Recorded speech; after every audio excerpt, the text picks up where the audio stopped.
Welcome, everyone. We have a nice small group, so there will be plenty of opportunities for having good quality conversation. I'm Melinda Memmelgarn, and I'm very honored to be a member of the board of directors for Beyond Pesticides. And I came to this group because I was so impressed with the work that the organization did.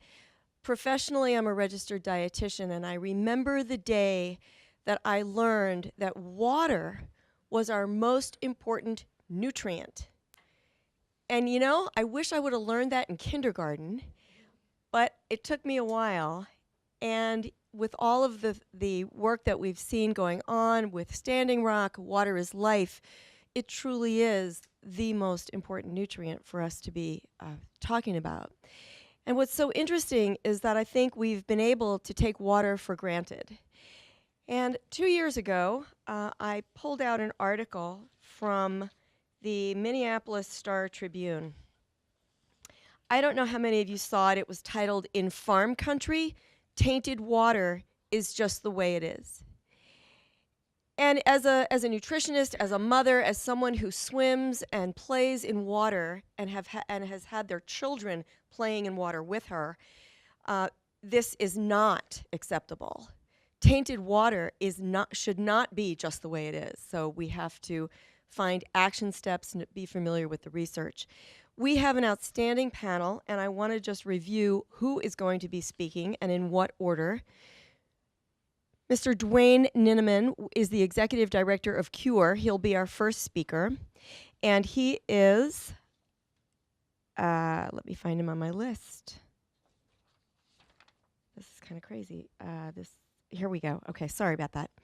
He is the Executive Director of CURE, Clean Up the River Environment, a Minnesota grassroots nonprofit that focuses on promoting sustainability in the areas of climate, energy, and water. He concentrates on broadening and deepening the conversations needed to achieve watershed sustainability, climate solutions, and renewable energy. Our next speaker on the list is Nichelle Hladik. She is an environmental organic chemist with the U.S. Geological Survey based in Sacramento, California. Her research focuses on the fate and transport of current use pesticides and other organic contaminants in aquatic and terrestrial environments. She leads an analytical laboratory that develops new methods to measure pesticides and their degradates in water, sediment, and biota. Our third speaker will be Mr. Bill Arnold. He is a PhD, Distinguished McKnight University Professor and the Joseph T. and Rose S. Ling Professor, and Associate Head of the Department of Civil, Environmental, and Geoengineering at the University of Minnesota. His research focuses on the fate of organic chemicals in natural and engineered aquatic systems. And then we have Mr. Paul Wotzka. He is an independent hydrologist and consultant working in southeastern Minnesota on watershed protection and restoration.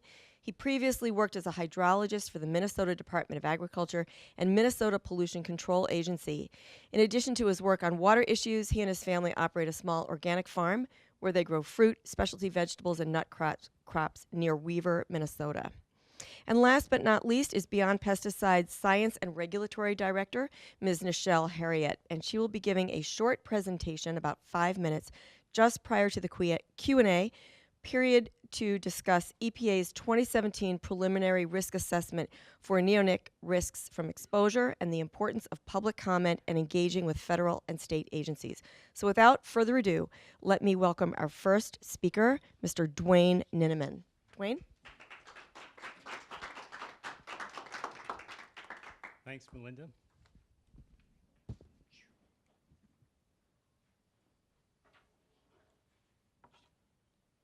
I'll tell you what, you probably have to give me my speaking notes back. There we go. Oh, thank you. Good kind of that was a test. Yeah, that was good. Thank you all for this opportunity to share a piece of work that we've been doing at CURE. Thank you all for this opportunity to share a piece of the work that we're doing at CURE around creating a water ethic charter for Minnesota. My name is Duane Ninneman, and I'm the Executive Director of CURE. Gatherings like this, the work of all the people who have come together in this forum is perhaps the most urgent and complex challenge of our time. I remember a quote from an organizer in Chicago, Bliss Brown, who said that more data is not the basis on which we will build a movement for change. And yet in these times where science is summarily dismissed by too many of the power elite, the work being done by the presenters today and throughout this forum is not only necessary, it's indispensable as we work to redesign our world. The world where we live so guys like Jesse here can come to live in a world that makes sense. Thanks for the work that all of you do. My organization, CURE, was founded 25 years ago by concerned citizens in the Minnesota River watershed. The work was to combat river pollution by advocating for better land use practices. CURE brought farmers, elected officials, state agencies, tribal members, sportsmen, environmentalists together for this common goal. These early grassroots meetings gave birth to a rural, constituent-led organization that builds power today through a bias for collective action. Today, we say that CURE's mission is to protect and restore resilient Minnesota landscapes by harnessing the power of citizens who care about them. We do this because we believe that robust rural environments can only be regained through vigorous stewardship, and robust rural communities can only be sustained by healthy ecosystems. The event you see here is a gathering of several hundred to celebrate the 50th anniversary of the Minnesota Water Trails Network. Through a partnership with Wilderness Inquiry and the Minnesota DNR, all of these people were able to spend an afternoon in canoes on the Minnesota River. As an organization long rooted in the broader movement for rural social justice, CURE uses its grassroots power to improve rural communities and restore resilient rural landscapes by engaging in three core practices: strengthening human bonds to natural environments, inclusively exploring policy issues and democratic actions, and organizing for change at the critical crossroads of both ecological and social health. Now more than ever, we recognize the importance of mobilizing citizens to take collective action in the name of inclusive, equitable, healthy human communities and sustainable, healthy ecosystems. After years of watching Minnesota's most iconic natural resource, our abundant fresh water, be misappropriated, wasted, polluted, and disrespected, it's time that our state citizens, its water guardians, write a new story that reflects what all of us have come to know, that water is life.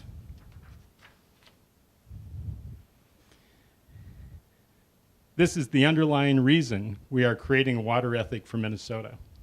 Water quality and quantity continue to decline, and the conversations and actions intended to reverse the problems aren't working.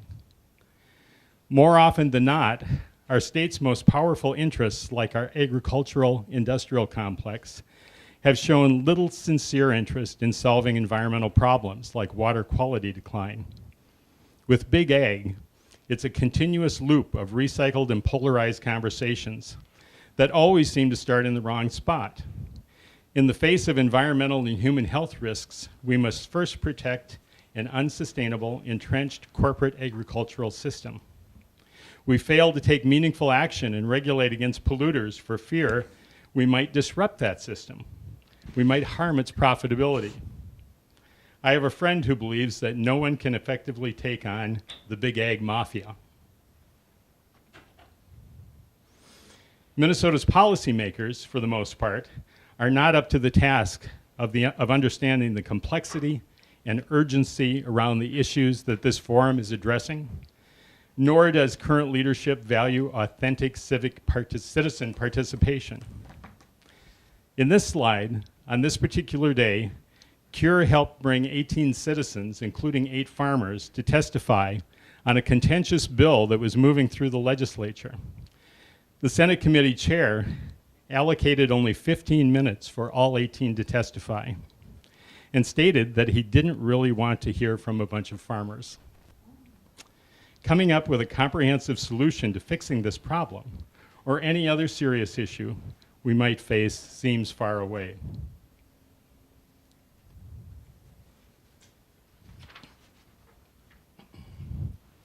Over the past 2 years, with support from the McKnight Foundation, CURE has been mapping the dynamic systems surrounding water degradation in our state as a way of dissecting what is often referred to as a wicked problem, a problem that seems too complex or difficult to solve. We've been examining classic strategies or leverage points to identify the most effective places to intervene in the system and move toward improvement.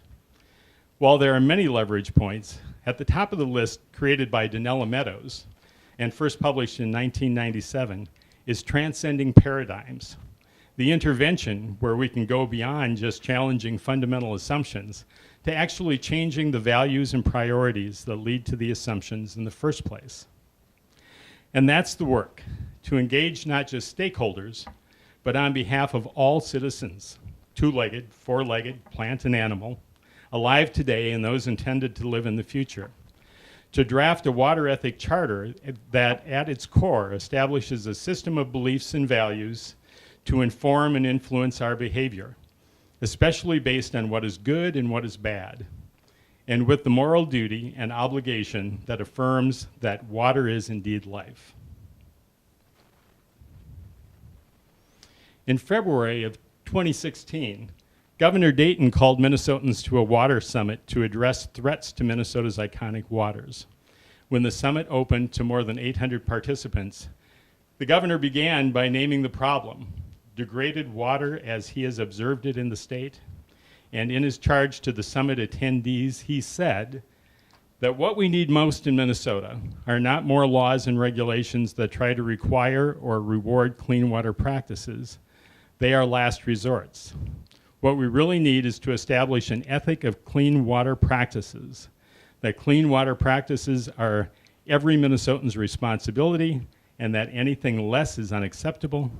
It is achievable if all of us do our part. We're happy that Governor Dayton had recognized degraded water as a looming threat to life in our state. We don't, however, believe that we will solve the problem through voluntary action, and that establishing an ethic must be more than just a hope that Minnesotans, as noble as they are, will all come together and do the right thing. I met with Governor Dayton after the Water Summit and told him that we appreciated his leadership and that CURE largely agreed with his thinking, and then we have responded by calling for the establishment of a water ethic charter in Minnesota. We explained that through a community-based approach to engage citizens generally, and not just previously identified stakeholders, we plan to construct the moral and ethical foundation that would guide decision-making around the use of water and the protection of water basins and ecosystems. The intent of the charter, not unlike charters being created all around the world, would be to engender water policies and practices that are environmentally sustainable, economically responsible, socially just, respectful of culture and spiritual diversity, and would safeguard the welfare for future generations. Since then, CURE has begun to test the process, gather information, and seek resources to move the Water Ethic Project forward. For this workshop on the St. Olaf College campus, we put out a call to our members and to members of the Land Stewardship Project interested in learning about what's behind our call to action, and to help us think through what a community-based approach to creating a water ethic charter would be. This is Kylene Olson from the Chippewa River Watershed Project presenting to the group. She's perhaps the best person I know of to accurately speak to the magnitude of the problem and to its intractability.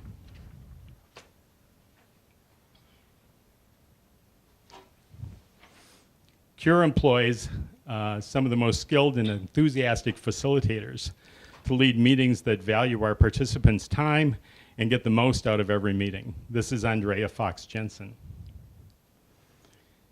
And facilitator Audrey Arner, who calls herself a cultural worker, a change agent, a perennial agriculturalist, brings her very passionate leadership to the work and her skill as a graphic storyteller.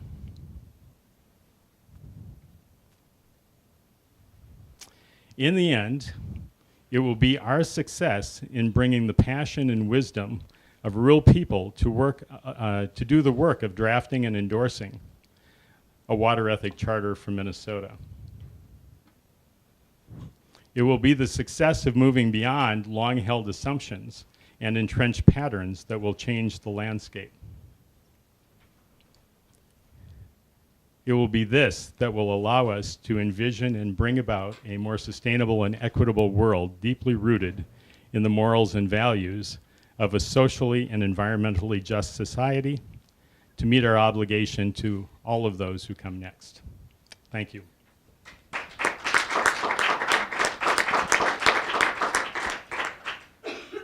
Nichelle?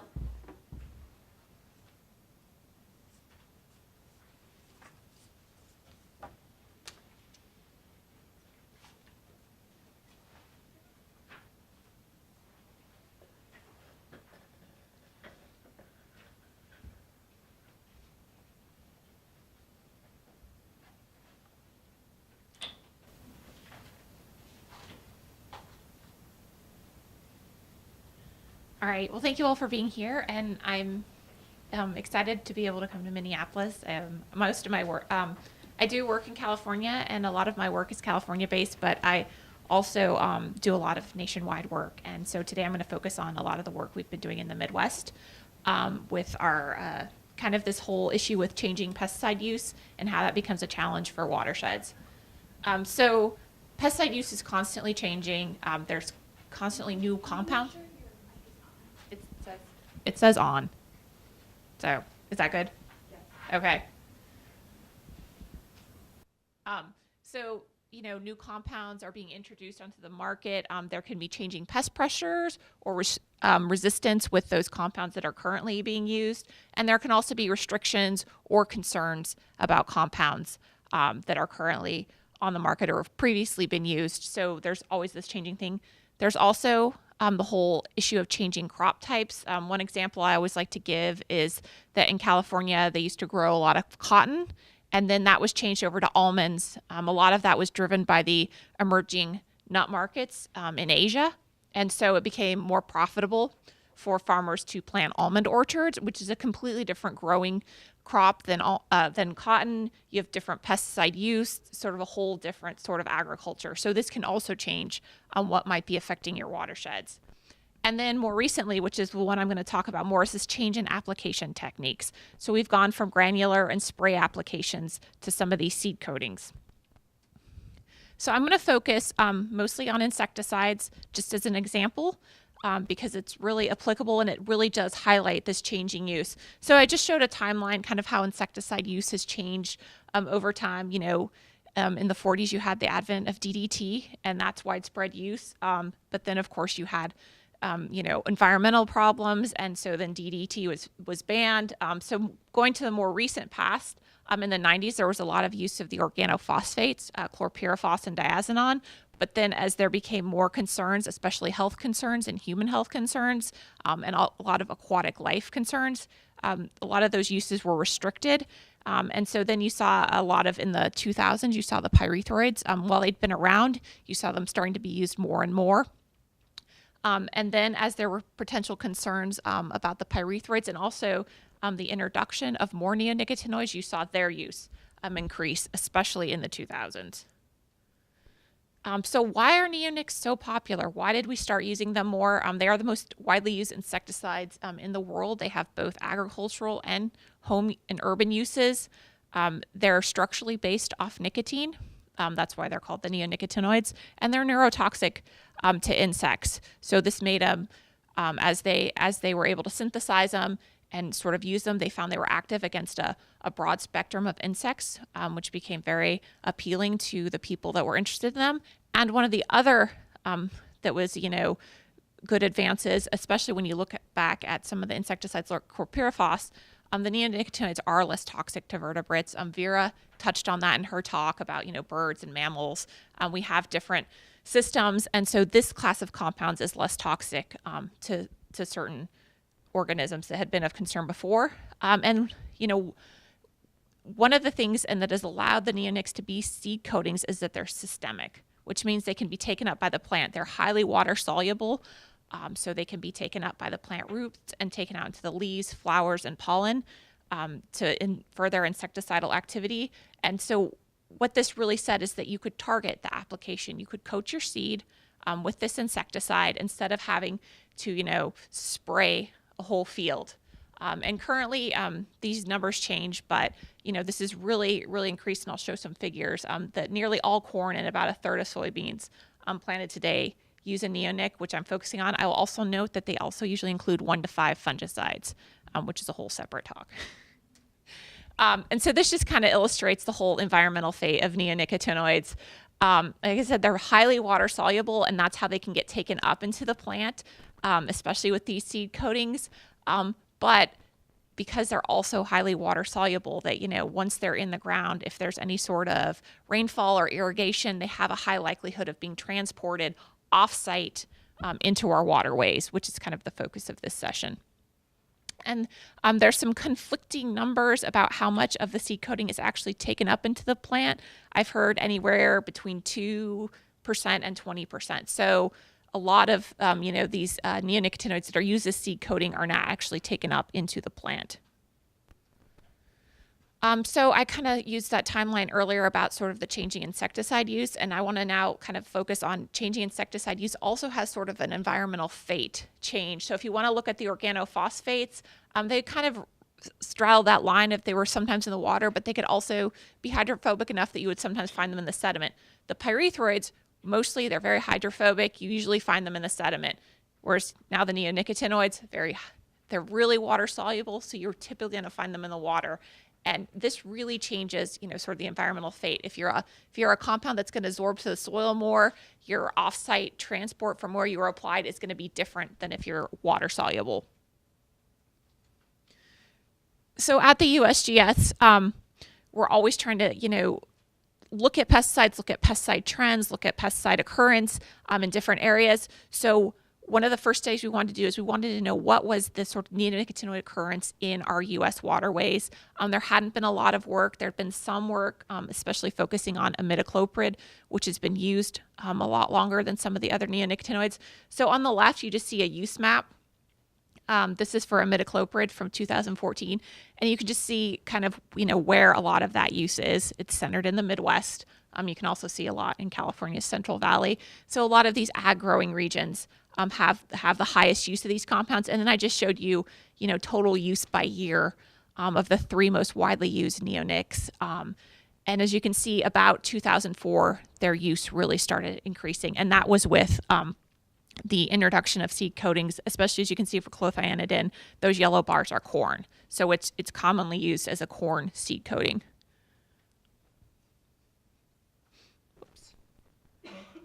So this was kind of the first study we did that was documenting neonicotinoids in surface water. This data was from 2013. We decided to focus on Iowa because of the high use. So we wanted to see where an area of highest use. And what we did is we did detect neonicotinoids frequently. But as you can see in our figure, I've separated out, and those were concentrations we detected at our various sites from sort of the pre-planting part of the season, the planting, and then through the later parts of the growing season. And not only are you seeing that we're detecting them, but we're detecting them most frequently and at the highest concentrations during the planting. So this is really indicating that a lot of their sources are coming from seed coatings. Now, at the time that we started this study, there was still some uncertainty on how much seed coatings were actually being used. Was that, going to get into our waterways? And we felt with this study, we answered yes. And another thing we're seeing is typically when people have done these surveys of pesticides in waterways, they always talk about this spring flush of herbicides. If any of you are aware of atrazine, there's, it's applied as a pre-emergent herbicide. You get rains right after. You'll see this flush of atrazine into the waterways that trails off as the growing season, whereas insecticide concentrations tended to be more sporadic and later in summer. But now that these are applied as seed coating, you're also getting this spring flush of these insecticides that we hadn't seen before. And it's similar, although the concentration levels are different than what we had seen with some of the herbicides that have been studied quite frequently. After we did our Iowa study, we had a more nationwide study. We wanted to get kind of a greater geographical distribution. This was sort of a one sample per site, but just more geographic coverage. And the take home is that we are also, once again, detecting multiple neonicotinoids in many samples quite frequently. You see that imidacloprid, clothianidin, and thiamethoxam, the three most widely used, are the three we detect quite frequently. But I also said multiple neonicotinoids, in about a quarter of our samples, we had two or more. We were also able, with this geographic and land use distribution, we got positive correlations between clothianidin, thiamethoxam, and row crops in the area, which is to be expected looking at these seed coatings and that they're mainly used on corn and soy. But for imidacloprid, we also got a positive correlation in urban areas.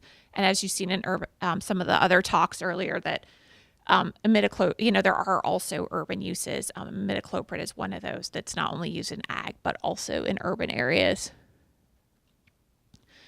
So just to look kind of at the concentrations, this is just sort of total by site. And as it just once again indicates, we're getting multiple neonicotinoids in a sample. I always do like to point out that there was one sample we had from the central coast of California. If you're not familiar with this area, they grow just a wide variety of crops in this area. You've got strawberries, broccoli, all sorts of, different crops that you aren't going to necessarily see. But that site had our highest total concentration. It also was the first time I ever saw 5 neonicotinoids in one sample. I will note we've gone back and done further studies, and this is a quite frequent occurrence. So typically, now I know there's not a prize for this, but usually people focus that's the Midwest. We're going to have the highest, the corn, the soybean agriculture. But we're also seeing this in California, which was also interesting because the state of California is fairly proactive about their pesticides and their measurements, and they were only still looking for one neonicotinoid. They said, well, we don't really use the other ones in this state. Our pesticide use database isn't pointing to these, but there was the whole thing about the seed coatings, so we're still trying to work on that. Just to kind of give you just some other projects we have that have come out recently, we looked at some vegetated buffer strips that were next to fields that had a historical use of neonic treated seeds, and we were actually able to see that the off-field transport in the soil and groundwater was lessened when we had these vegetated buffer strips next to the fields. We've also done some work with collaborators at the University of Iowa. We did measure neonicotinoids in drinking water and tap water, which isn't surprising given that how widely they're used. Concentrations were not high, but we did also get some positive results that activated carbon is a good treatment, which is employed in a fair amount of Midwest treatments for other compounds like atrazine. So it can also be removing these compounds. And we just finished up, we're trying to publish a study. We looked at the occurrence of neonicotinoids over a year in tributaries to the Great Lakes. And so just kind of, what does this all mean? This just kind of summarizes what I've told you about. We, frequently detect neonicotinoids. Imidacloprid is the most frequently detected in over 80%. This is all the samples I kind of aggregated from all my studies, but it's also detected in ag areas. And then clothianidin and thiamethoxam are frequently detected in agricultural areas. So we come to the so what. And, we have great advances in analytical instrumentation, and some people just look at me like, just because you can measure it, what does that mean? What do these concentrations mean?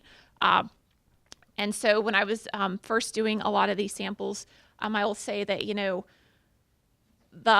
hundreds of PPT concentrations, the parts per trillion were about the most common. There were some a lot lower.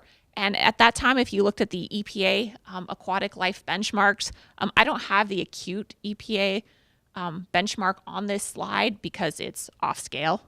And then the chronic one, if you just want to go, that's that top line. If you want to look at my data, we have about 3 data points in ag areas that have exceeded this EPA chronic toxicity data point. However, around this time we were doing the studies, there's a lot of literature and there's a lot of indication that those aquatic life benchmarks are not protective enough It goes back to the test species that the EPA uses to determine those benchmarks, and those happen to be the least sensitive species for the neonics.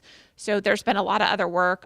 There's a great, sort of metadata analysis by Christy Morsey, and I pulled her 2 levels, and the EPA is reviewing these, and Nichelle's going to talk about that more in a little bit. But there's reason to believe that actually lower values should be, for acute and chronic levels. And so if you look at that acute toxicity level for the, kind of more of a metadata analysis, a lot more of our samples are exceeding that. And then if you go to the chronic level, especially in ag areas and even in urban areas, you're getting an exceedance of that. So there's still some concern and debate, but it does put all these numbers into context. And it comes back to one of the things we always focus on is sort of this direct versus indirect effects and getting attention and figuring out, what's going on. And so, with these seed coatings, a lot of people were initially worried about what happens if a bird eats this treated seed. While it can have a toxic effect, that's probably not the biggest effect. Our bigger effects are these indirect effects. They're in aquatic systems. They could potentially have all these effects on aquatic insects that birds eat. And there's been some studies out there to indicate that with neonic use, you're getting these decreased insect populations, and that are really affecting bird populations, which are much harder to measure than, say, a direct effect. So this just kind of summarizes, we're seeing them frequently in streams. These are water-soluble compounds. They're being transported. This whole theory of coating a seed, which gives you precision agriculture, was, really going to reduce spray drift and things of that. And, it's great from an engineering aspect, but now that we have almost 100% of our corn coated, it's actually meaning more total use. And a lot of the use is prophylactic. It does vary by crop, and there are conflicting research. Certain crops, they actually find these seed coatings do help, whereas other ones, the benefits are not so much. And I always just like to make the point of, we do a lot of measurements of other herbicides and fungicides, and these seed coatings are mixtures, and especially in aquatic systems, there's a mixture of organic contaminants, and there's other contaminants, pharmaceuticals, metals, microplastics. So, this is just one piece of a much bigger contaminant puzzle. And as other people have talked about, the regulations and potential changes to neonic use are ongoing. So. Thank you.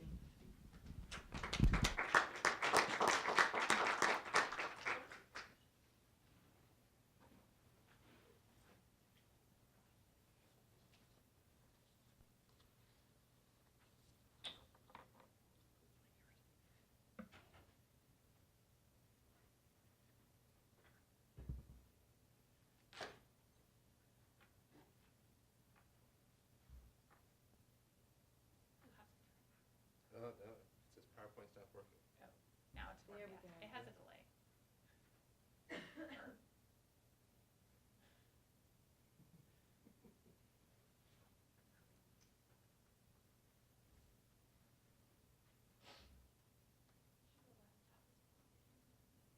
There you go. It's magic. Oh, good. Yeah, and I even get a timer so I can see it while I'm talking, so that's good. I blame Michelle. She turned it on.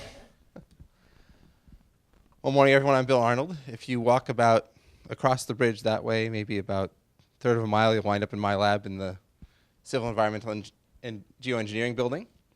So I'm going to give you 2 short stories today. One is about the work we did on triclosan in Minnesota, and the other is looking at various pesticides in potholes in North Dakota. So this is the structure of triclosan. It is an antibacterial that until recently was used in most hand soaps and dishwashing liquids.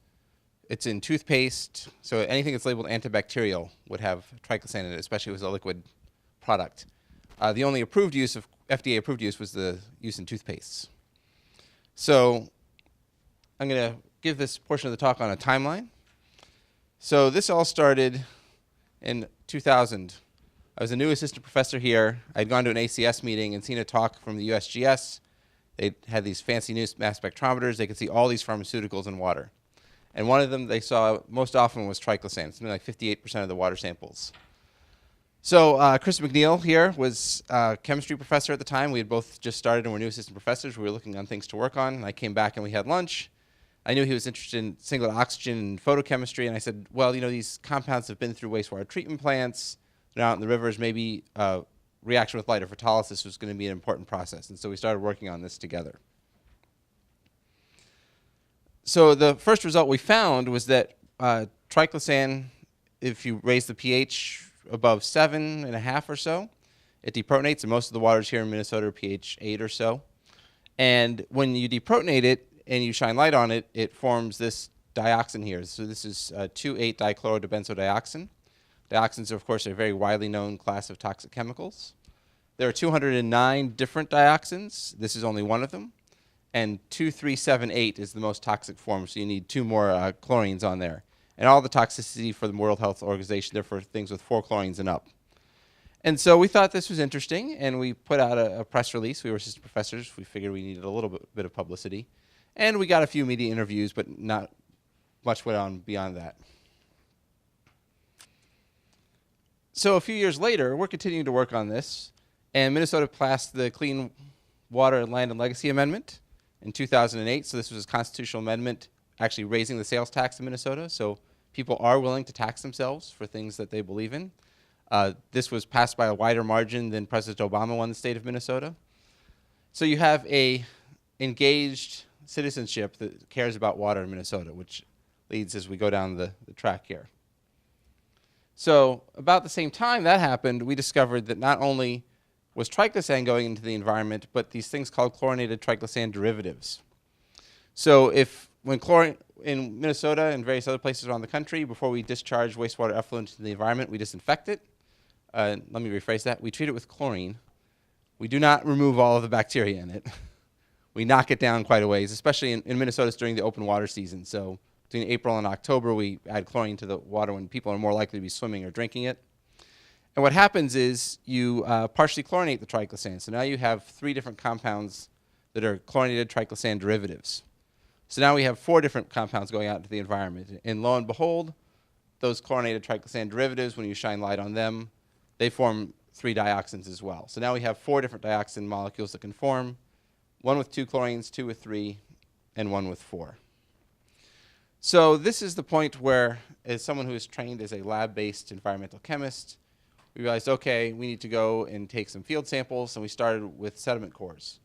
Sediment cores are a great way to do this because they're an integrator of the pollution that's occurred over time.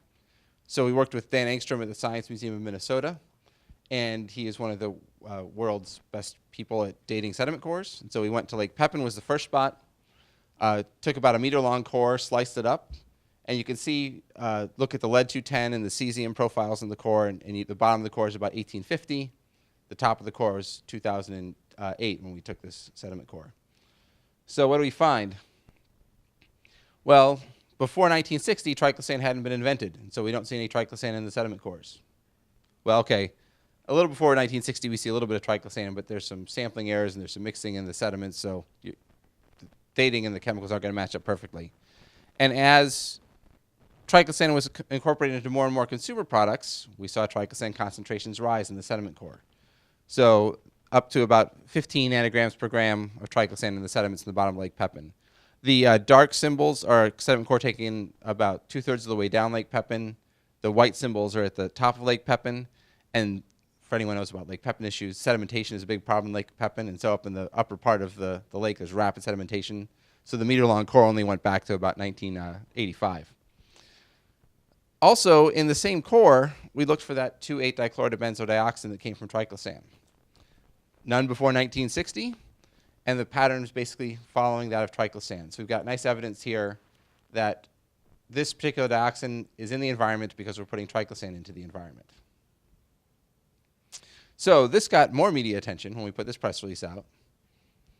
And follow-on funding from the Minnesota legislature saying, they said, we want to know how widespread this problem is throughout Minnesota. So shortly thereafter, the Friends of the Mississippi River and the National Park Service put out a report looking at the improvements in water quality in the Mississippi River over time. So in the 1970s, before the Clean Water Act, the Mississippi River here in town was essentially dead. There were no oysters living it. There were no fish. Right? The wastewater was dumped straight into the river. And they basically highlighted all the massive improvements that have been done over the past 40 years. And they highlighted what they thought were the future threats, one of which was triclosan. And they looked at perfluorochemicals and other things that they were concerned about going forward. So this, more press conferences, publicity events, this report actually advocated for triclosan restrictions. And because it was co-written by the National Park Service, they got a nasty gram from the industry that was using triclosan, saying National Park Service is not active in any sort of regulatory things for the government, and so you need to remove this from your report. And the second printings, they had to remove out any kind of advocacy for restrictions on chemicals. So what did our data show? We took samples all over Minnesota. So we did Lake Pepin again. We did Lake St. Croix, which is near Stillwater. East Lake Gemini there is on the St. John's campus. Lake Winona is near Alexandria, Minnesota. Then 2 up north. We did Duluth Harbor. We took a boat cruise out on Lake Superior. And we have a control site there, Little Lake Wilson. Little Lake Wilson, not surprisingly, we don't see any triclosan. There's no people around it. Everywhere else we see triclosan. Lake Winona, tremendous levels. Something like 2/3 of the water going into Lake Winona is from the wastewater treatment plant in Alexandria. So an order of magnitude higher than what we saw in Lake Pepin. The one that caused...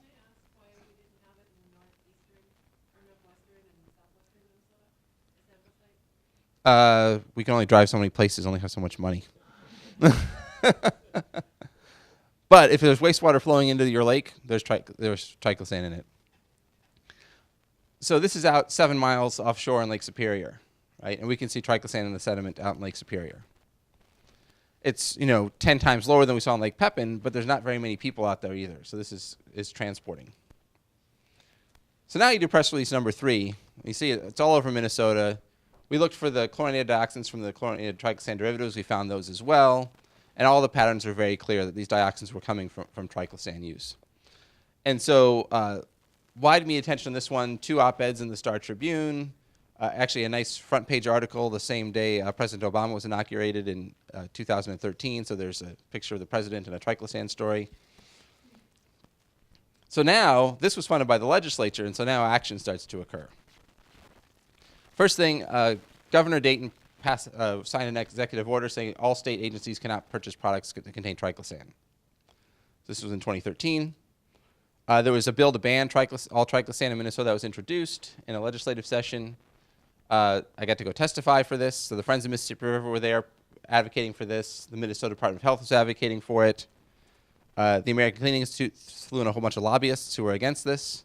And then Ecolab was the large Minnesota company, and a lot of their products sold in hospitals use triclosan, so they didn't want this ban. So this bill died in committee.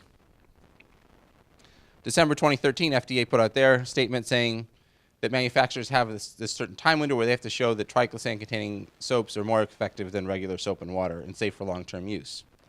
About this time, I also went on sabbatical. And so one of my colleagues calls me and says, there's stuff going on in triclosan again. I was out in Massachusetts, and some public health issues were highlighted. A bill introduced to ban all uses of triclosan failed again. A triclosan labeling bill passed, and then language to ban it in consumer products passed. And this had bipartisan support. Friends of Mississippi River was fine. Ecolab was fine. It wasn't in the products they were using. So this ban was effective January 1st, 2017. And of course, shortly thereafter, more recently, last year, the FDA called for removal of everything by September 2017. So here, it wasn't so much our environmental data that caused this to happen. It was the combination of environmental and health effects all coming together at the same time. We definitely got the conversation starting and the ball rolling. So I'm going to quickly move here through our pesticide work as well. So we've been looking at these prairie pothole lakes that we heard about this morning in North Dakota. So they were formed by glacier retreats. And if you don't drain them, this is what the landscape should look like. But if they're drained, then you get places where you can put a lot of cropland. So the potholes are throughout this whole region. And in most of Minnesota, they've been drained, but a lot of North Dakota, they're still present. How you might get rid of them is this big trencher, right? Plow them under. And if you start working out in this area, you can tell where they've been put under because it's where the crops don't grow. Because these are groundwater-fed systems, and they're very wet, and so the crops just die. And so we were looking for reasons to advocate for keeping these potholes around. So that their chemistry is really interesting. A lot of them have really high levels of sulfate in them. And so you get sulfate reduction in the sediment, so they smell like rotten eggs. They're also very shallow, and they have a lot of organic carbon in them. They're brown, which leads to a lot of interesting photochemistry. So the sulfide, like millimolar levels of sulfide, these really reek when you're out near them. And so we started looking at different classes of pesticides. And this will look familiar to Michelle. She did some of this work when she was a graduate student.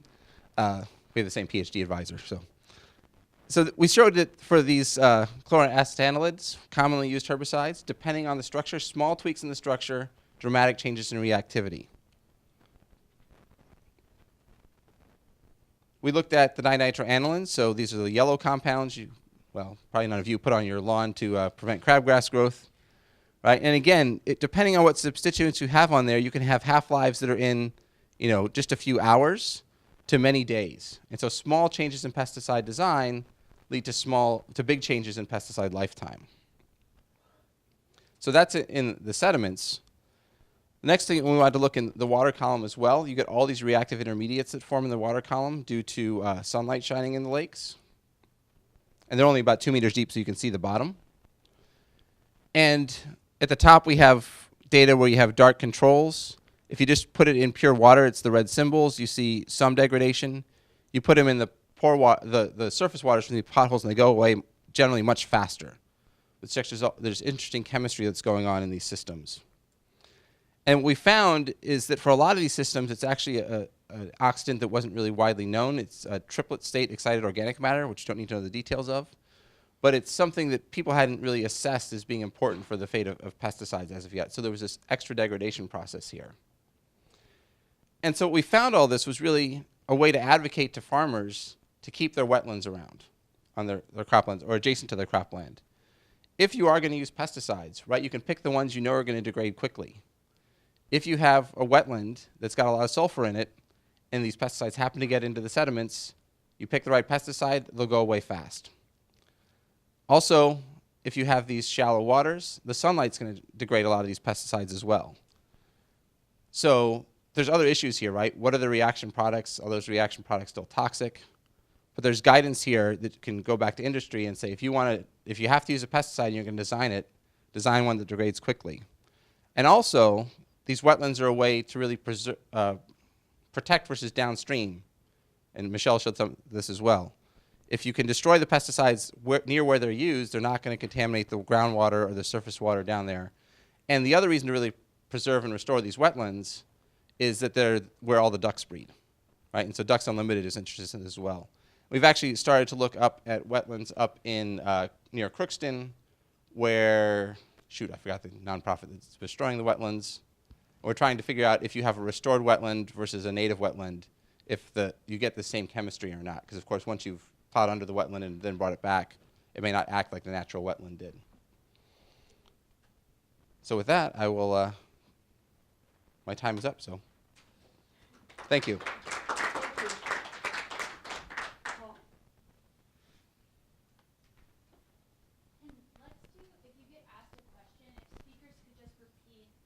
Leave the microphone on. It's on. We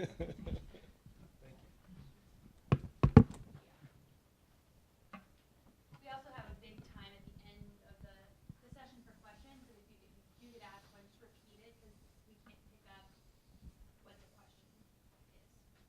I will try to remember that. Thank you. So we're going to go to more of a investigatory talk here. I want to thank Melinda, and I want to thank the Beyond Pesticide Group for inviting me to talk. I'm going to talk about a fish kill that occurred on the south branch of the Whitewater back in July of 2015. I came up here today from my home, which is on the Mississippi River up there. If you want to know where Weaver, Minnesota is, it's between Winona and Wabasha. The Whitewater River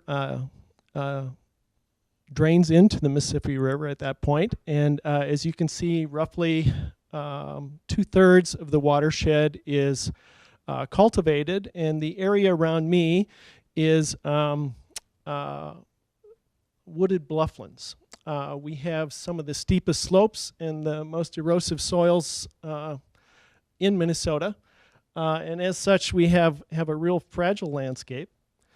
It is a karstic landscape, and what that means is, for those of you that are not geologists, it's we live on soluble rock.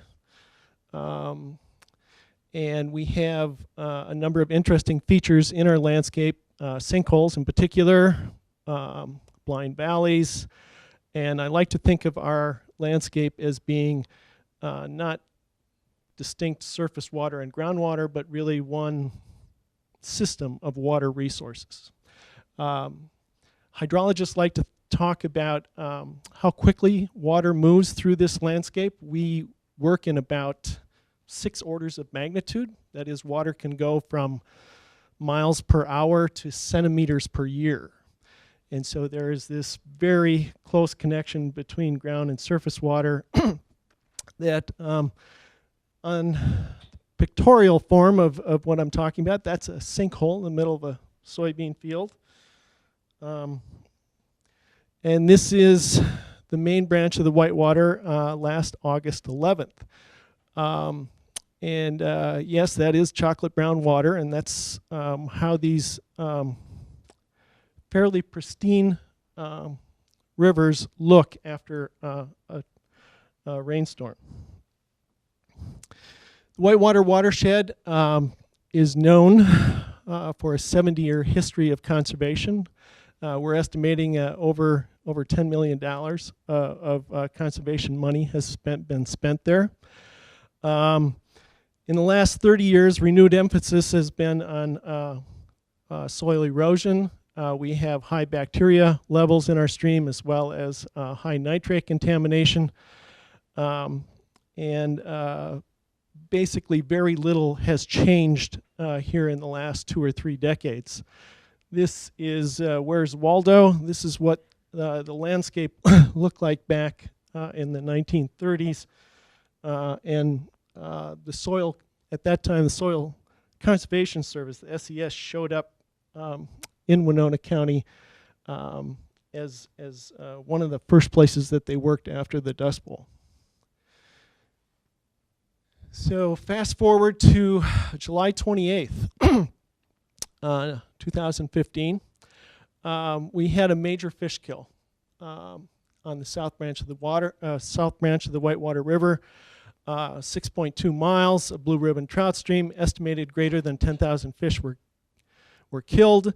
There was a 5-month interagency investigation done by the Minnesota Department of Agriculture, the Minnesota Pollution Control Agency, and the Minnesota Department of Natural Resources that was really inconclusive in what caused the fish kill. It was conducted as a crime scene investigation. They're looking for suspects to prosecute. There was some late reporting in the fish kill that resulted in late sampling. This time lapse really kind of swept away some of the tainted water that killed the fish.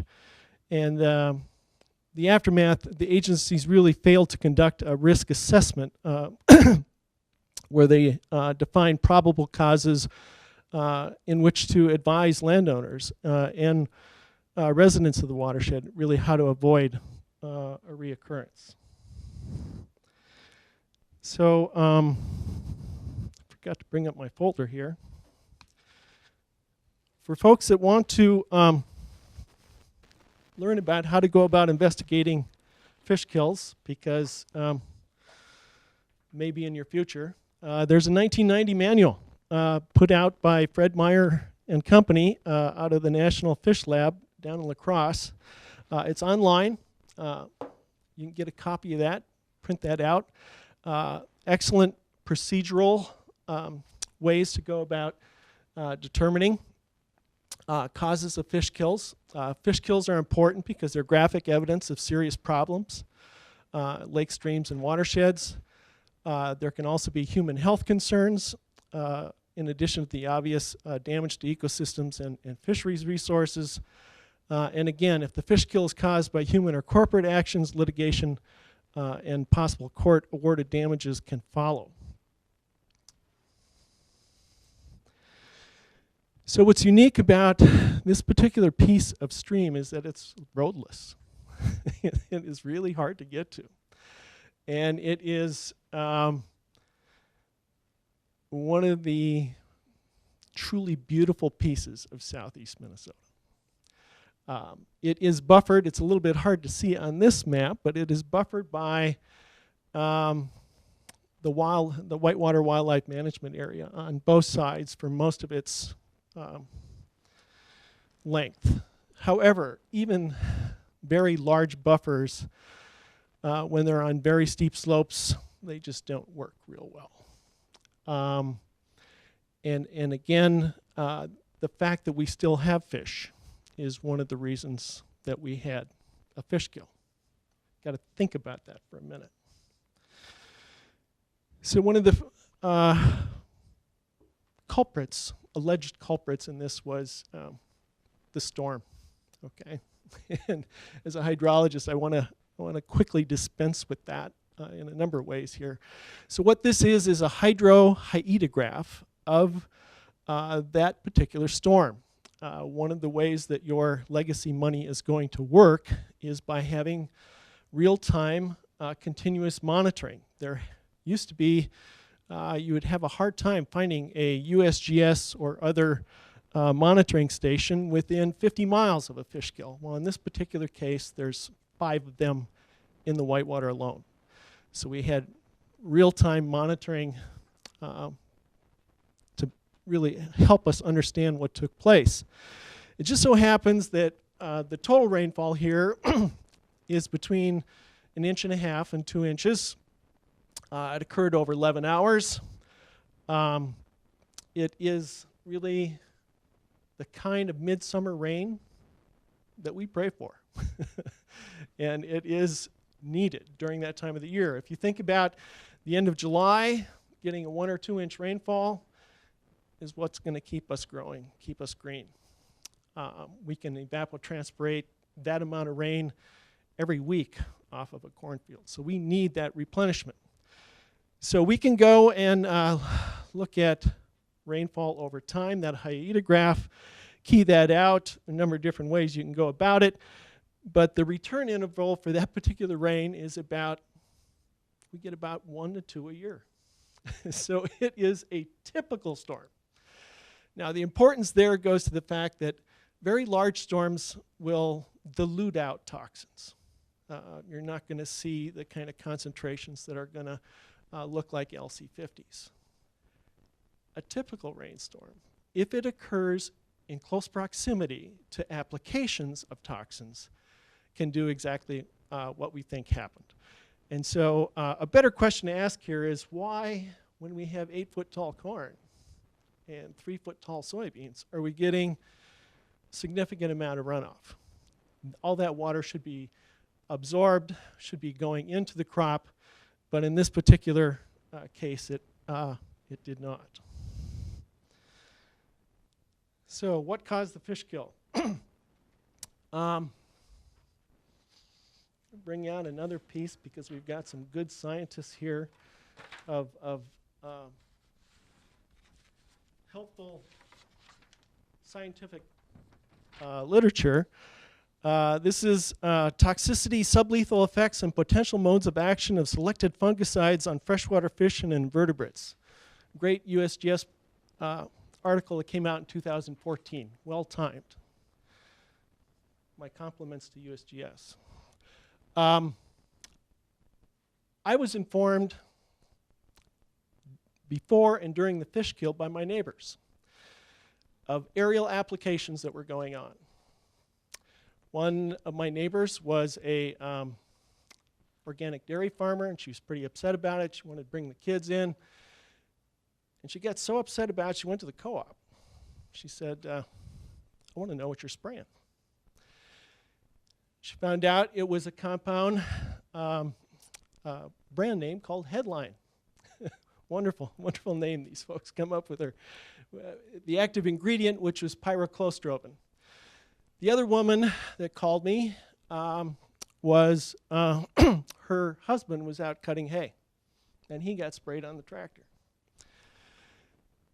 she was so upset with her neighbor that she found out exactly what was being sprayed. That particular compound was called Preaxor. So the active ingredient in headline is pyraclostrobin. The active ingredients in Preaxor are pyraclostrobin and fluxaxproad. The area application of fungicides was unprecedented. My experience, I kept on asking these two very strong women about, are you sure? That time of the year, I would expect to have insecticides being sprayed on field corn. But what we weren't aware of was the fact that there was a new fungal problem in the watershed, northern corn leaf blight. Not a real problem, but a perceived problem. There's quite an integral set of crop consultants. In this particular case, there was a particular seed variety of DuPont that was very vulnerable to northern corn leaf blight. Very good network of crop consultants from northern Iowa start letting us know, or I shouldn't say letting us know, letting farmers know that their particular seed corn was going to take a big yield hit with this particular fungal problem.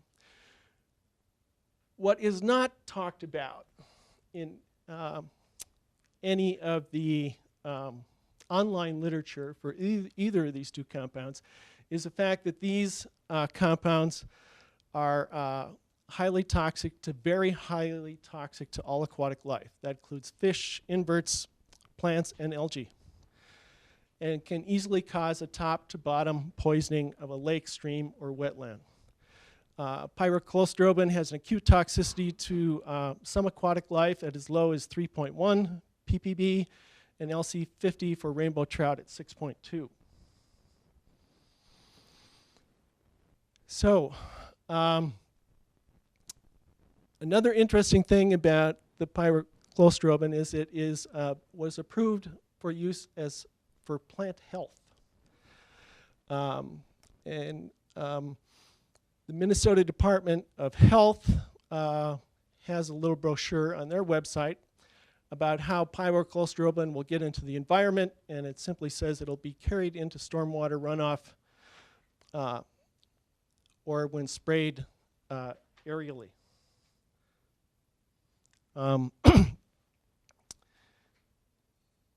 We took apart some of the sampling that was done in this case and realized very quickly that they sampled too early in the hydrograph and they sampled too late. And they really missed the peak flow as it went by the area of the fish kill. And so the sampling did not detect these high concentrations. However, in the report it indicates that these compounds that we allege caused the fish kill were detected at lower concentrations in nearly all of the samples. The other important piece here is that pyraclostrobin can rapidly degrade in the presence of light. It has a DT50 of 1.7 days. And so given the time lag between the actual lethal concentrations and the time that it took to get to the samples, we believe that most of that compound could have disappeared. And so you have to ask yourself, how in the land of 10,000 lakes can we have a compound that can get sprayed not only across rivers and streams, but wetlands, and that can potentially disappear after it poisons that body of water?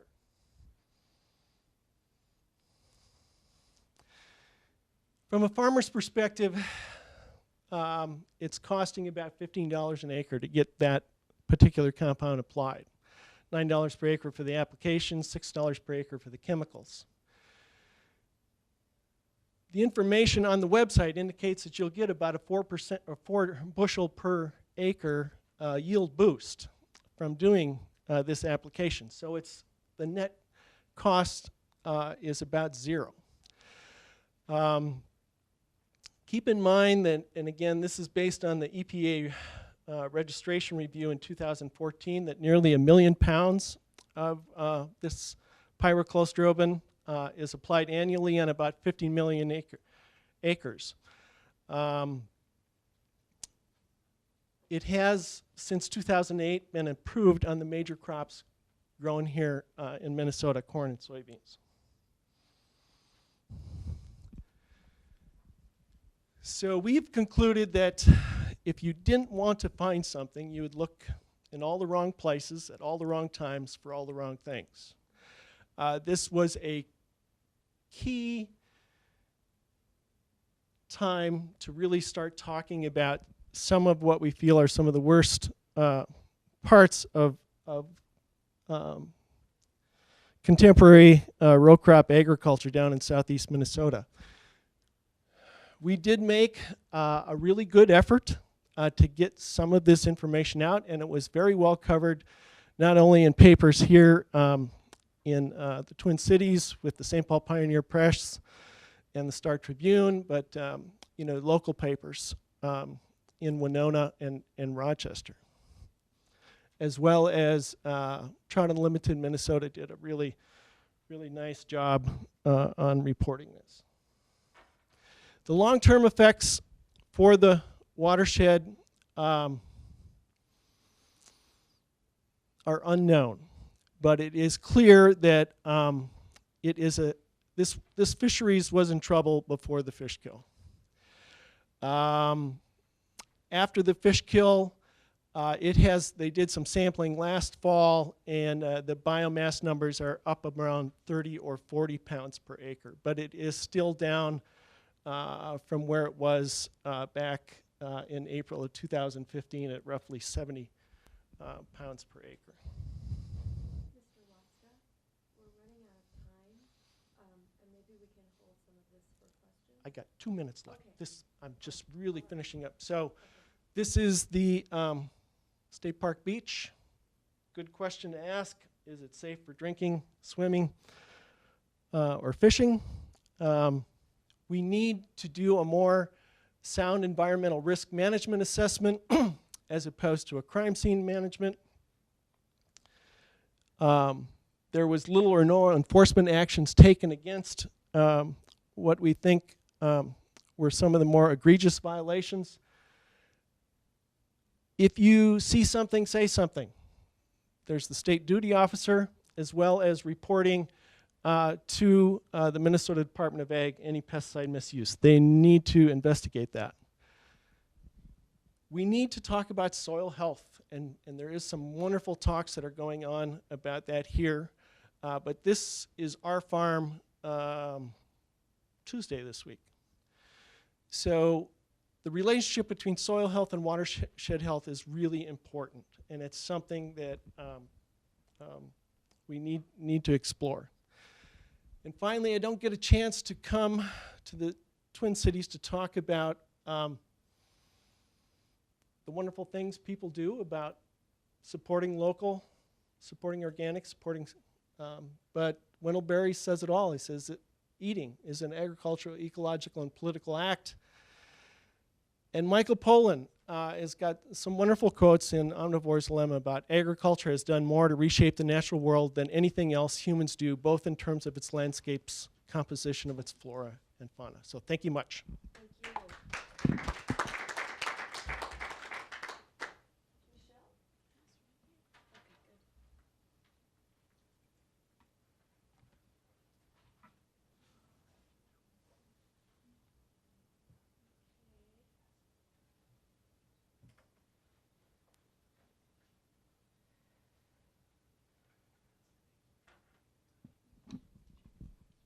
I'm going to be very quick because I know we have a short time left and we still need to take questions and get to lunch. So let me just wrap up quickly for you. Now, earlier today, this morning, we heard from Amy from the Center for Food Safety about FIFRA, which is the law that pesticides are regulated under, and what FIFRA does and what it does not do. And the fact that FIFRA uses the unreasonable adverse effects standard. Now, in my job at Beyond Pesticides as the regulatory director, I am the one tasked with going through a lot of these reviews and sort of identifying some of the deficiencies in these risk assessments. Now, FIFRA directs EPA to conduct both human health and ecological assessments on pesticides. Now, for ecological assessments, I found that EPA does not sufficiently look at impacts to sensitive species, does not sufficiently look at impacts to habitats and what that means to food webs, both terrestrial and aquatic. And you may have heard from some of our discussions earlier this morning that low-dose pesticide concentrations are not fully understood or considered by the agency. The agency is sort of stuck in an approach from 30, 40 years ago that looked at what are the effects at high doses. But now science is showing us that even at very low doses, you can see harms to humans and ecological health. And then lastly, the impact from chemical mixtures. Like Michelle indicated earlier in this talk, in this workshop, they are finding numerous pesticides at one time in one stream. And we don't understand or know what the impact of those mixtures together have on health. So, for example, there are some studies that have found that some chemicals together act synergistically, so they become even more toxic than they would be individually. Okay, so let's get to the neonics, and I am going to quickly give an overview of EPA's recent risk assessment for imidacloprid, which is the oldest and most widely used neonic there is. So just as a side note, EPA is currently reviewing all the neonics. They started this process last year, publishing the first imidacloprid assessment for pollinators. That was last spring. And then earlier this year in January, they released the imidacloprid's aquatic risk assessment, which would look at the impacts of imidacloprid in waterways. And overall, the agency found that current levels of imidacloprid found in U.S. waterways pose acute and chronic risks to aquatic organisms. And thank you, Michelle. They used a lot of your work for that assessment, so please continue the good work that you do. And specifically, they found that all application methods of imidacloprid pose risks to aquatic organisms, specifically aquatic invertebrates. So they found that this means that foliar spraying of imidacloprid poses risks, especially through drift and runoff. Soil application, seed treatment, tree injections, you name it, and a combination of all those methods pose risks to aquatic species. EPA also found that of all the aquatic insects that they looked at, because they looked at aquatic insects, they looked at fish, and some crustaceans, that the mayfly was the most sensitive species. And this is important for us to note, because currently federal tests use a species, and I think Michelle sort of alluded to this earlier, that is not as sensitive to neonics than we previously understood. Turns out that what EPA is using to set aquatic benchmarks, the water flea, is orders of magnitude less tolerant, or I should say less sensitive to imidacloprid and other neonics than the mayfly. And I just want to point out this graph that I try to put together here for you. You would see that for mayflies, and this is a graph of the freshwater toxicity values for a couple aquatic species, and this is the acute LC50s. The mayfly, the lowest value at which effects to the mayfly has been observed is 0.65 micrograms per liter.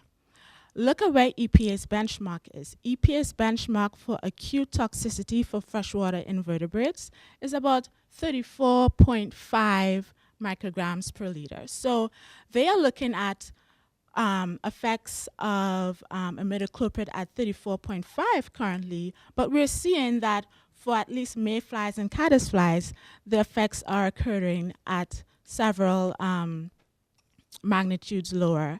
And then I tried to put on the far corner there with the water flea, which is the Daphnia magna, that EPA uses for aquatic benchmarks, is like in the thousands. So like at least from 5,000 to 10,000 I've seen micrograms per liter. So as you can see, orders and orders of magnitude higher than the mayfly, which is the most sensitive species.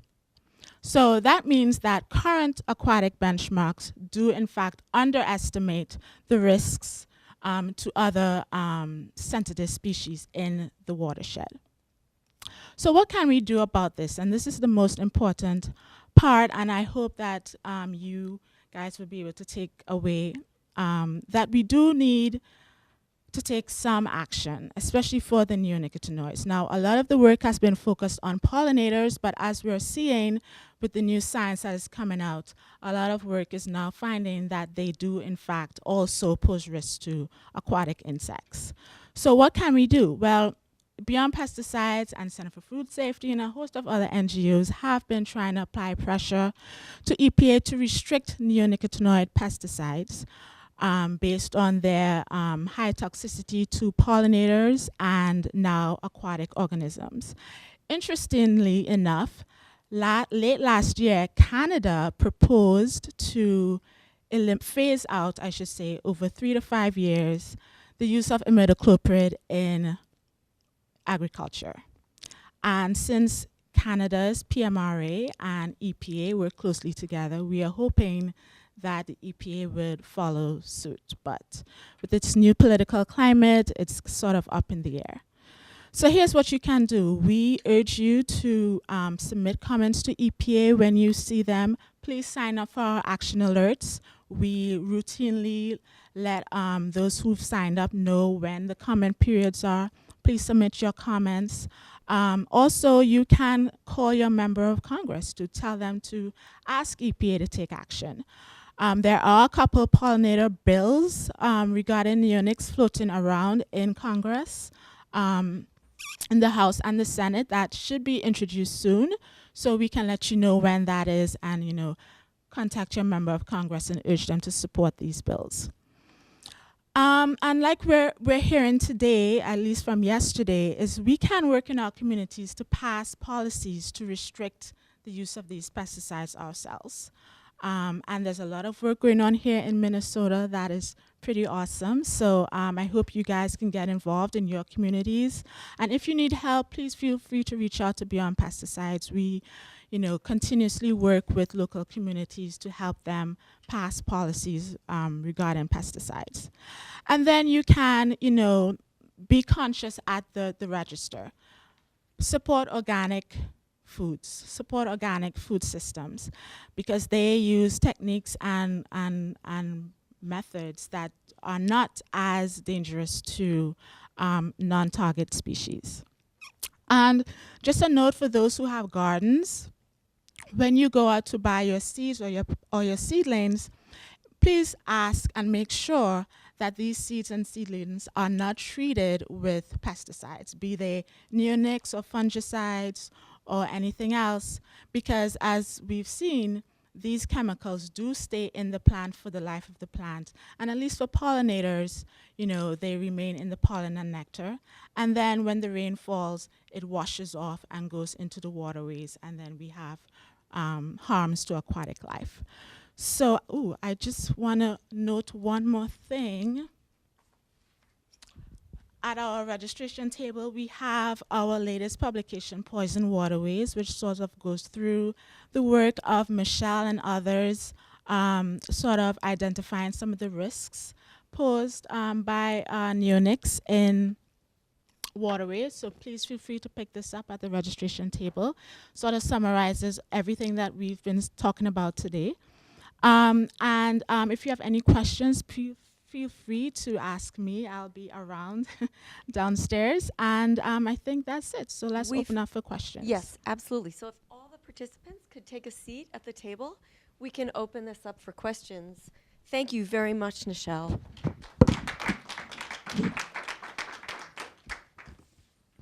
I also want to publicly thank the USGS because so many of the graphs and reports that you put out are so critical in advocacy work. So as moderator, I'm going to have the privilege of asking the first question, and then you'll be second. I'm really curious to hear from each of you about what you think is the most effective way to move the dial on policy.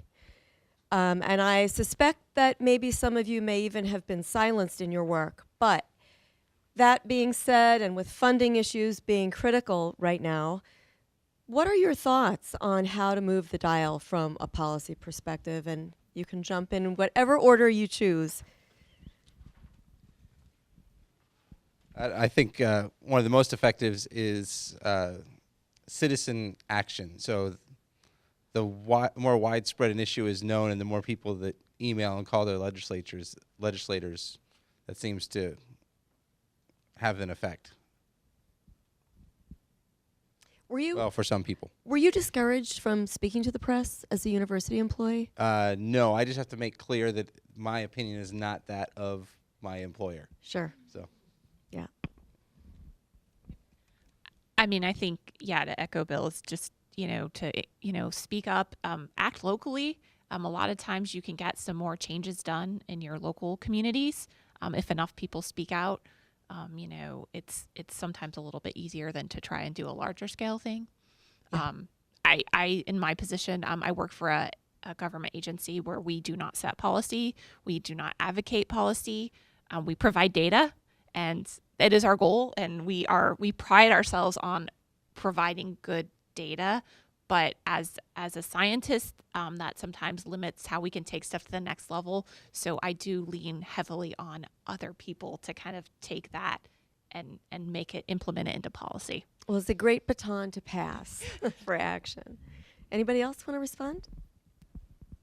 I'll just add to Michelle and Bill's comments that I think if you think about eating every day and think about markets and the importance of markets for all farmers, that you create markets every single day, every single meal. I think two things. One is that we need to understand and anticipate that in every legislative session, for instance, is going to be a plethora of things that we're concerned about. And it's too late to start thinking about it in February in Minnesota during session. We need to be planning for what the movement wants to see long term and have the second thing, the right messengers in place, because that's who moves legislators. It isn't nearly as effective to do the things using the tools we believe, like action alerts and making those phone calls and writing letters, as it is to have the right messengers meeting one-on-one with people to move them to the right vote. And who might some of those messengers be? Who are the right messengers? Well, I think if you're dealing with conservative legislators, you better be working with conservative messengers who understand that there are, reasons for that legislator to move in the appropriate way. Or folks who really have the ear of the governor, for instance, if a veto is needed on some particular bill. Much more effective than a random display of a small number of citizens coming forward. Like more quick point, building off Paul's, citizens contacting retailers is also very important too. If a company knows that you don't like that they're marketing a certain product, or that you think an ingredient is bad, they want to satisfy their customers, and so that will make its way up the chain sometimes faster than policy does. Sure. So I want to echo the sentiments of everyone here. I mean, it's absolutely critical that we take local action. with the policies that we can pass, or just educating our communities to help them make the right choices. And secondly, very importantly, your dollars do have a very loud voice. So at the register, at your local retailer, you can say, hey, I don't want this product on the shelf. Here's an alternative. And they do listen because they do want to please their customers. And we have seen with some pressure that we've applied on Home Depot and Lowe's that, they began to listen after a while. I mean, it took a couple of years, but, they decided, okay, well, maybe we should listen to our customer base and phase out the sale of some of these harmful pesticides. And then, even though, I know we believe that the federal realm is sort of a lost cause, but EPA has said that they do respond to public pressure. So that is why I still think it is important for us to still, let them hear from us as much as possible, because they ultimately work for us and they do respond to if we show it in great numbers, they do respond to some of our concerns. Okay. You had a question first.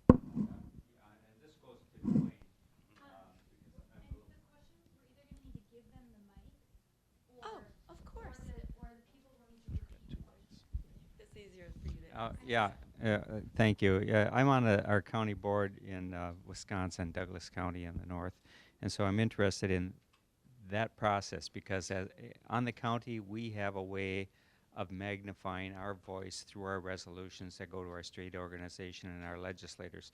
So I'm interested in doing work on the water ethic, and I wondered, there must be a legislative component that you're working on, and do you have legislation attached to that at this time, and what would that be? How are you working that part of it through if you have that? Yeah, we don't have legislation attached yet, but I think there will be. In watching how water ethic movements are being delivered around the world, it eventually finds its way into policy and determines that the charter has to be referred to when making decisions on behalf of the citizens, basically.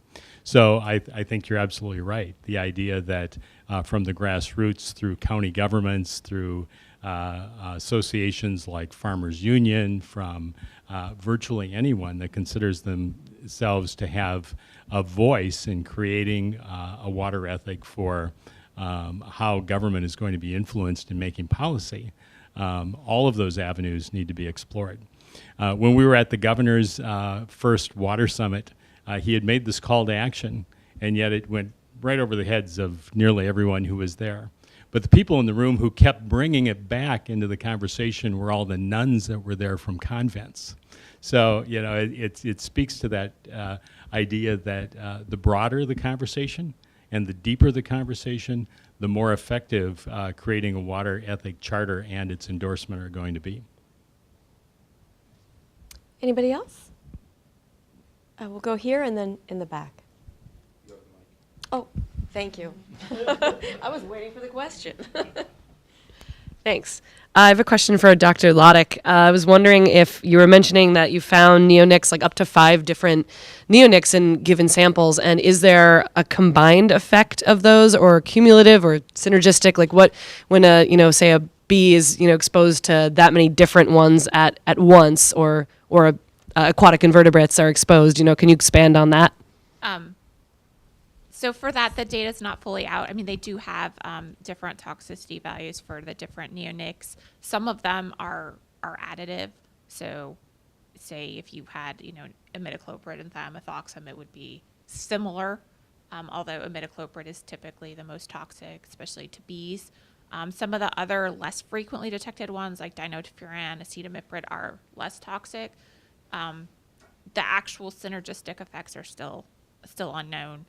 Even within this chemical class, much less the other chemicals that they would be exposed to. So a lot of times for doing these synergistic studies, it would be trying to figure out, there are people trying to figure out what are typical environmental concentrations of these multiple, chemicals, and then how do we go back and do a controlled study on that? We have a question in the back.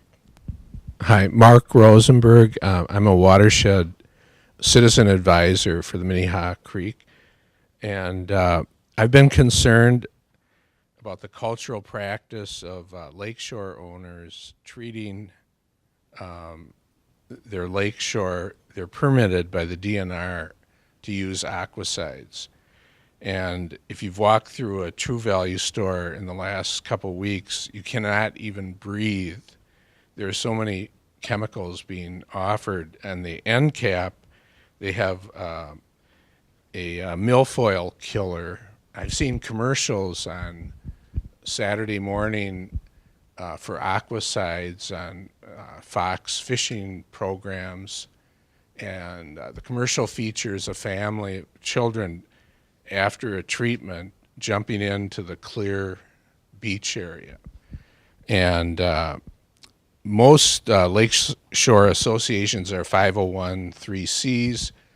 They're nonprofit, and they seem to encourage the lakeshore owners to treat entire bays, and it's not inexpensive, and $75,000 a treatment, and using granular applications literally in the ton measurement. And it's alarming to me that this seems to be going on every lake in Minnesota, but in particular on Lake Minnetonka, which is the headwaters for the Minnehaha Creek and the source of our drinking water in the Twin Cities. Any comments?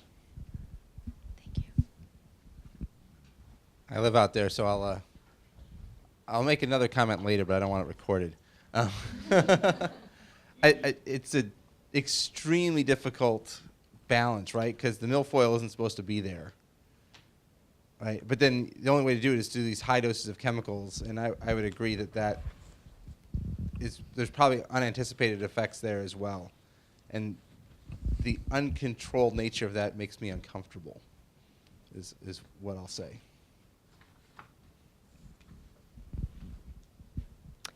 We are at 12:48, so it's more of this or lunch.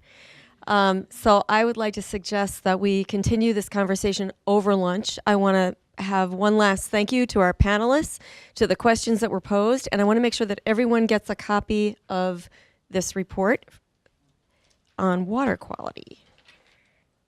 Thank you very much.